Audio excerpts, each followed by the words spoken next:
صوبہ سندھ میں بلدیاتی قانون کے خلاف جماعت اسلامی کراچی کے زیر اہتمام احتجاجی دھرنا چھٹے روز بھی جاری رہا۔ دھرنے کے شرکا سے امیر جماعت اسلامی کراچی حافظ نعیم الرحمن خطاب کر رہے ہیں، آئیے سنتے ہیں۔ پہلے کیا کرتے تھے، پہلے جو آپ اپوزیشن سے ڈیل کرتے تھے، جماعت اسلامی وہ ڈیل تو کبھی کر ہی نہیں سکتی۔ آپ پہلے جس طرح مکمکا کر لیا کرتے تھے ان فرینڈلی اپوزیشنز کے ساتھ، جماعت اسلامی تو اس لیے میدان میں آئی ہی نہیں ہے۔ جماعت اسلامی عوام کی بات کر رہی ہے، ان کے حقوق کی بات کر رہی ہے، اس شہر کے اختیار کی بات کر رہی ہے، پورے صوبے کے عوام کے اختیار کی بات کر رہی ہے۔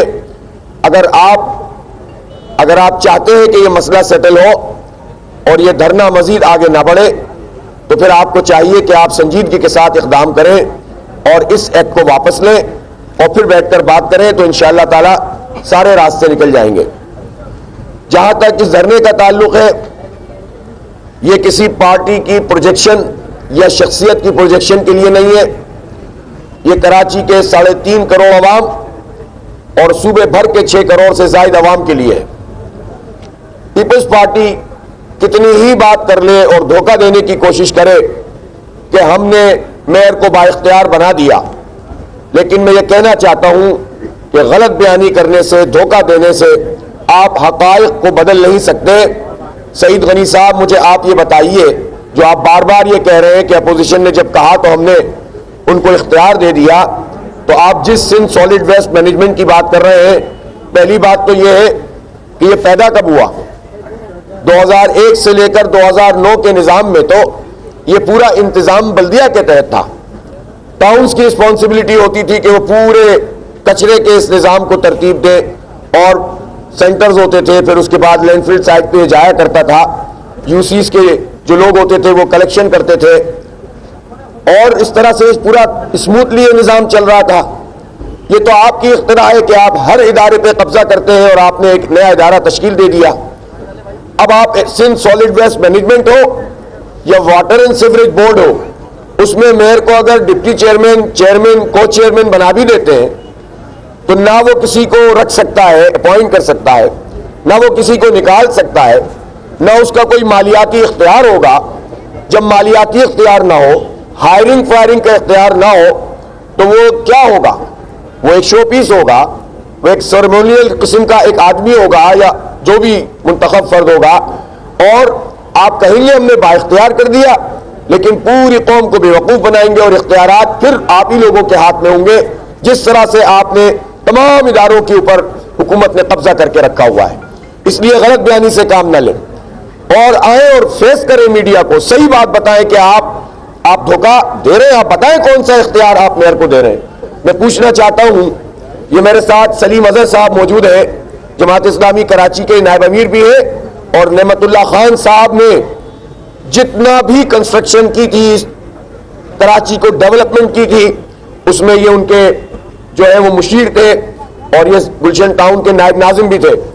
یہ ہر چیز جانتے ہیں کہ کس طرح کے ڈی اے جو کراچی کا ادارہ تھا اس کو سٹی گورنمنٹ کے بالکل ماتحت کر دیا گیا تھا، ڈیوالو کر دیا گیا تھا، سارے اختیارات میئر کے ہو گئے تھے۔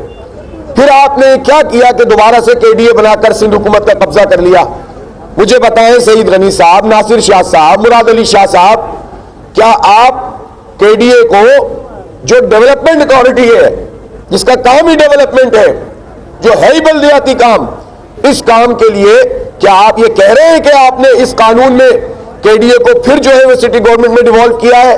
نہیں کیا ہے آپ نے تو نئے ادارے بنا لیے، ملیر ڈیولپمنٹ اتھارٹی ایک زبردست قسم کا کھانچا، اس کے بعد جو ہے وہ لیاری ڈیولپمنٹ اتھارٹی، کراچی میں کراچی بلڈنگ کنٹرول اتھارٹی تھی، وہ میئر کے ماتحت تھی، آپ نے اس کو بھی سندھ بلڈنگ کنٹرول اتھارٹی بنا دیا ہے۔ کیا آپ نے اس کو میئر کے ماتحت کیا ہے؟ کیا آپ نے ایل ڈی اے اور ایم ڈی اے کو میئر کے ماتحت کیا ہے؟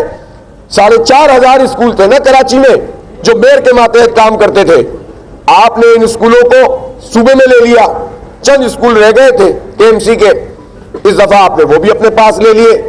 یہ آپ نے جو ہے وہ اختیار دیا ہے۔ یہاں پر جتنے کے ایم سی کی ڈسپینسریز تھی، ہاسپٹل تھے، وہ سب میئر کے ماتحت تھے۔ آپ نے ان سب کے سب کو جو ہے وہ سندھ حکومت کے قبضے میں لے لیا ہے۔ جب ہم یہ کہتے ہیں آپ قبضہ کر رہے ہیں تو آپ غلط طریقے سے لوگوں کو ڈیٹریکٹ کرتے ہیں اور آپ یہ تصور دینے کی کوشش کرتے ہیں کہ سندھ حکومت کا قبضہ کوئی سندھی مہاجر مسئلہ ہے. بھائی یہ مسئلہ نہیں ہے. سندھ حکومت کا قبضہ تو مکمل طور پر سندھ کے دیہی عوام کے اوپر بھی ہے. وہاں تو ان کا کوئی اختیار ہی نہیں ہے.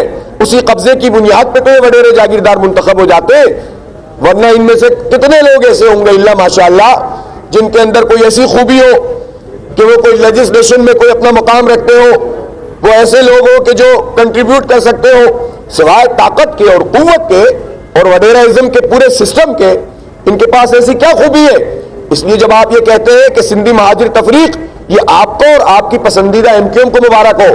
آپ کی نورا کشتی جو ایم کیو ایم کے ساتھ ہمیشہ سے رہتی ہے, یہ پوری قوم کو بیوقوف بنانے کے لیے ہے, یہ پورے صوبے کے عوام کو بیوقوف بنانے کے لیے ہے. اس لیے کہ آپ ہمیشہ اتحادی رہے ہیں. جب آپ حکومتوں میں ہوتے ہیں تب بھی اتحادی ہوتے ہیں, جب آپ اپوزیشن میں ہوتے ہیں تب بھی اتحادی ہوتے ہیں. اس لیے کہ اگر ایم کیو ایم اتحادی نہ ہوتی پیپلز پارٹی کی تو 2008 سے ایم کیو ایم وفاق میں اور صوبے میں پیپلز پارٹی کی اتحادی تھی.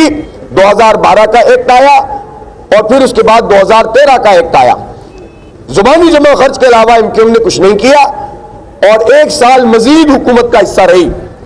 اور اب بھی آپ مجھے بتائیں کہ جب سے یہ سلسلہ چل رہا ہے, پہلا بل اور دوسرا بل, کیا کیا ہے 23 ایم پی ایز رکھنے والی پارٹی نے سوائے چند 50-100 لوگوں کے مظاہرے ٹوکن کرنا یا یہ کہ جناب پی ٹی آئی کے ساتھ مل کر پریس کانفرنس کرنا, all parties conference, drawing room politics.